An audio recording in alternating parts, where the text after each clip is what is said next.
ومثل الذين كفروا كمثل الذي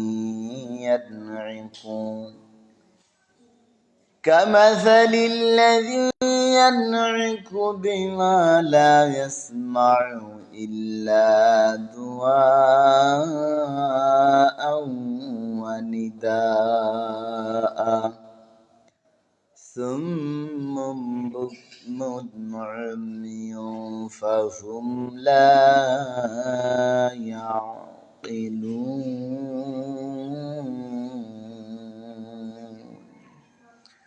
রব্বুল আলামিন বলেন ওয়ামাসালুল লাযীনা কাফারু, যারা কুফরি করে, কামাসালিল লাযী, তাদের উপমা হলো এমন ব্যক্তি বা এমন কিছুকে, বিমা লা ইয়াসমাউ ইল্লা দুআআও ওয়া নিদা,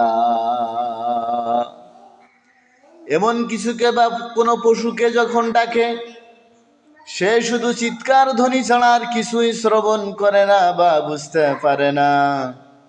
সুম্মুম বুকমুন উমিয়ুন, না তারা বধির বা বোবা বা অন্ধ।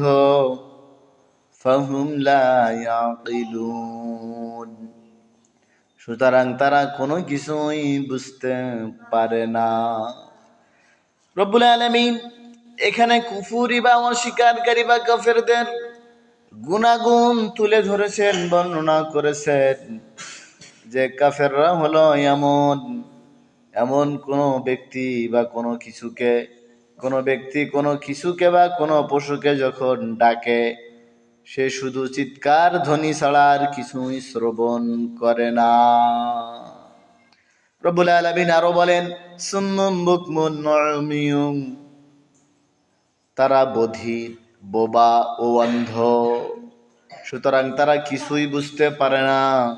কাফের বা অস্বীকারীরা বোবা, বধির, অন্ধ, চোখে দেখে না, কানে শোনে না, আর বোবা বলার মতো ক্ষমতা নেই। কাফের শ্রেণীর ব্যক্তিরা হচ্ছে এমনই, তারা শোনেও না, দেখেও না এবং বুঝতেও পারে না, সব সময় না বুঝার ভান করে থাকে। কোরআন তথা ইসলামের বিধান তারা দেখে না, আবার তারা কানে শোনেও না, তাদের অন্তরে দিলে এটা আসরও করে না। এই জন্য রব্বুল আলামিন তাদেরকে বলছেন যে তারা হলো এমন যে কোনো পশুর মতো, যে পশু শুধুমাত্র চিৎকার ছাড়া আর কিছুই শুনতে পায় না বা বুঝতে পারে না। এহেন জঘন্য স্বভাব আমাদের সকলকে আল্লাহ তাআলা ত্যাগ করার তৌফিক দিন। অস্বীকারীদের থেকে আমাদেরকে মুক্ত রাখুন, আমরা যেন কেউ অস্বীকারী না হয়, যে আল্লাহ তাআলা আমাদের সকলকে সেই তৌফিক দান করেন।